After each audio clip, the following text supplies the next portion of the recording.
Çin Komünist Partiyası Mərkəzi Komitəsinin üzvü Beynəlxalq Əlaqələr Şöbəsinin müdiri Liu Ziyanchao'nun rəhbərlik etdiyi nümayəndə heyəti Yeni Azərbaycan Partiyasının dəvəti ilə ölkəmizə səfərə gəlib. Səfər çərçivəsində aprelin 2-də Yapon nümayəndələri və Çin Komünist Partiyasının nümayəndə heyəti Fəxri Xiyabanda müasir müstəqil Azərbaycan dövlətinin banisi, xalqımızın ümumilli lideri Heydər Əliyevin xatirəsini ehtiramla yad edərək məzarı önünə əklil və gül dəstələri qoyublar.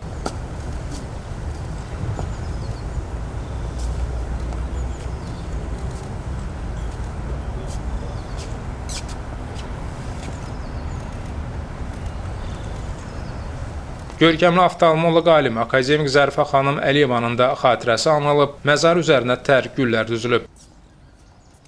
Sonra Şəhidlər Xiyabanı ziyarət olunub. Azərbaycanın ərazi bütövlüyü uğrunda mübarizədə canlarını qurban vermiş qəhrəman vətən övladlarının əziz xatirəsi ehtiramla yad edilib, məzarları üzərinə tər güllər düzülüb, əbədi məşəl abidəsinin önünə əklil qoyulub. Banu Çiçək Hüseynli, Müqabil Bəbirxanov, Səs TV.